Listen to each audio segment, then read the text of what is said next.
بسم اللہ والحمد للہ والصلاة والسلام علی رسول اللہ۔ محبت ہی کائنات کی ابتدا ہے، اسی سے دنیا میں لطف و رونق اور زندگی ہے۔ عشق کی طاقت اس دنیا کی سب سے مضبوط طاقت ہے، لیکن یہ سب اس وقت ہے جب عشق کا رخ صحیح ہو۔ یہ صحیح رخ عشق حقیقی ہے کہ مجازی عشق اس کے سامنے کوئی حیثیت نہیں رکھتا۔ انبیاء کرام علیہم السلام کے طبقہ کو چھوڑ کر انسانیت کی ابتدا سے آج تک اگرچہ بے شمار حیران کن مثالیں موجود ہیں کہ جن میں حقیقی اور مجازی دونوں شامل ہیں، لیکن ایک ہستی ایسی ہے جو اس میدان میں سب پر سبقت رکھتی ہے۔ جی ہاں، چاہے حقیقی عشق کی بات کرے یا مجازی کی، پوری انسانیت ایک طرف اور وہ اکیلی ہستی ان سب پر حاوی نظر آتی ہے۔ انسانیت کسی لحاظ سے بھی ان کی مثال پیش کرنے سے قاصر ہے۔ اگرچہ عشق و محبت کے بہت سے میدان ہیں، لیکن خود عشق بھی لذت پاتا ہے کہ جب یہ محبوب خدا صلی اللہ علیہ وسلم سے ہو۔ خلاق دو جہاں خود جن سے محبت فرماتا ہے اور محبت کی ترغیب و توصیف فرماتا ہے کہ ارشاد باری تعالی ہے کہ نبی صلی اللہ علیہ وسلم مومنوں کو اپنی جانوں سے بھی زیادہ قریب یعنی محبوب ہیں۔ خود محبوب کائنات صلی اللہ علیہ وسلم کا پاک ارشاد ہے کہ تم میں سے کوئی شخص بھی اس وقت تک مومن نہیں ہو سکتا جب تک اس کو میری محبت اپنے آباء و اجداد، اولاد اور سب لوگوں سے زیادہ نہ ہو جائے۔ جی ہاں، اس ذی قدر ہستی کا نام ہے سیدنا حضرت ابوبکر صدیق رضی اللہ عنہ۔ بلا شبہ آپ تمام محبین اور عاشقین کے امام ہیں۔ حضرت ابوبکر صدیق رضی اللہ عنہ کی ساری زندگی کا ایک ایک پل، ایک ایک لمحہ اور ایک ایک عمل لازوال و بے مثال عشق و محبت کا وہ نمونہ ہے کہ جس کی ایک ایک حرکت و سکون سے راہ عمل کے لیے ہزاروں مشعلیں روشن ہوتی ہیں۔ بلا شبہ نبیوں کی جماعت کے بعد سب سے افضل آپ ہی ہیں، اور یہ فضیلت بے حقیقت نہیں بلکہ آپ کی مبارک زندگی کے سب سے غالب عنصر عشق نبوی صلی اللہ علیہ وسلم میں بے مثال کمال کے باعث ہے۔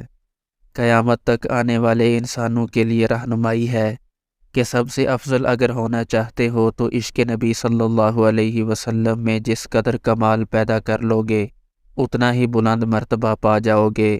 آئیے آپ کی مبارک زندگی کا ایک واقعہ سنتے ہیں۔ ابتدائے اسلام میں جو شخص مسلمان ہوتا تھا وہ اپنے اسلام کو حد الوسع مخفی رکھتا تھا، حضور اقدس صلی اللہ علیہ وسلم کی طرف سے بھی اس وجہ سے کہ ان کو کفار سے اذیت نہ پہنچے اخفاء کی تلقین ہوتی تھی۔ جب مسلمانوں کی تعداد 39 تک پہنچی تو حضرت ابوبکر صدیق رضی اللہ عنہ نے اظہار کی درخواست کی کہ کھلم کھلا علل اعلان تبلیغ کی جائے۔ حضور اقدس صلی اللہ علیہ وسلم نے اول انکار فرمایا، مگر حضرت ابوبکر صدیق رضی اللہ عنہ کے اصرار پر قبول فرما لیا اور ان سب حضرات کو ساتھ لے کر مسجد کعبہ میں تشریف لے گئے۔ حضرت ابوبکر صدیق رضی اللہ عنہ نے تبلیغی خطبہ شروع کیا۔ یہ سب سے پہلا خطبہ ہے جو اسلام میں پڑھا گیا، اور حضور اقدس صلی اللہ علیہ وسلم کے چچا سید الشہداء حضرت حمزہ رضی اللہ عنہ اسی دن اسلام لائے ہیں، اور اس کے 3 دن بعد حضرت عمر رضی اللہ عنہ مشرف با اسلام ہوئے ہیں۔ خطبہ کا شروع ہونا تھا کہ چاروں طرف سے کفار و مشرکین مسلمانوں پر ٹوٹ پڑے۔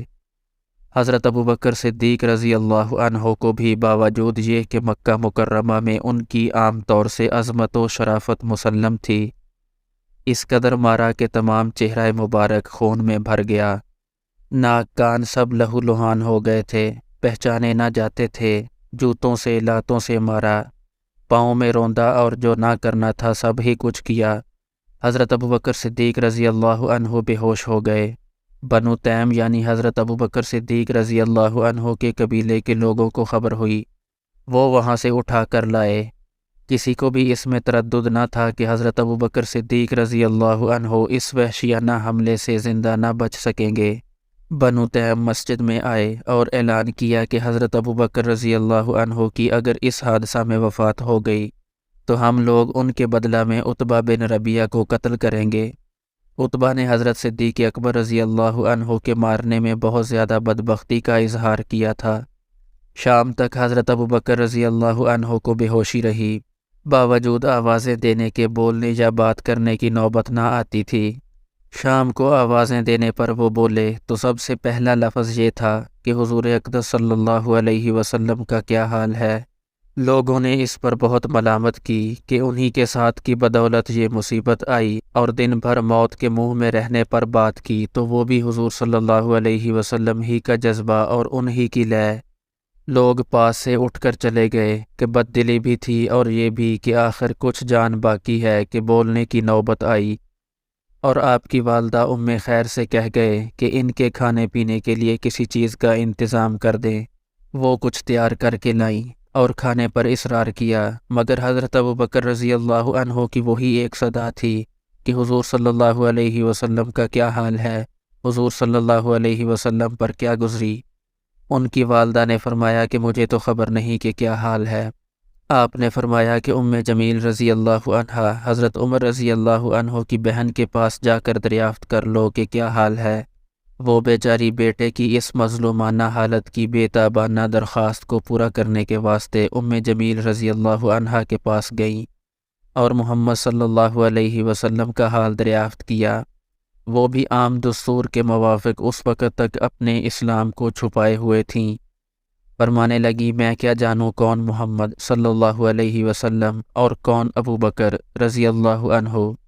تیرے بیٹے کی حالت سن کر رنج ہوا، اگر تو کہے تو میں چل کر اس کی حالت دیکھوں۔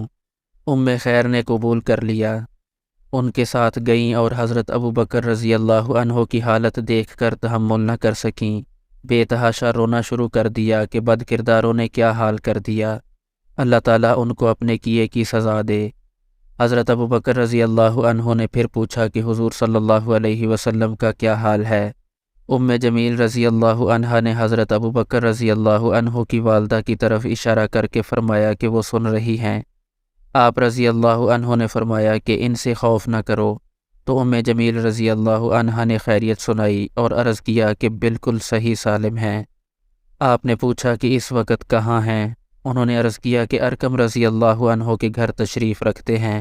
آپ نے فرمایا کہ مجھ کو خدا کی قسم ہے کہ اس وقت تک کوئی چیز نہ کھاؤں گا نہ پیوں گا جب تک حضور صلی اللہ علیہ وسلم کی زیارت نہ کر لوں۔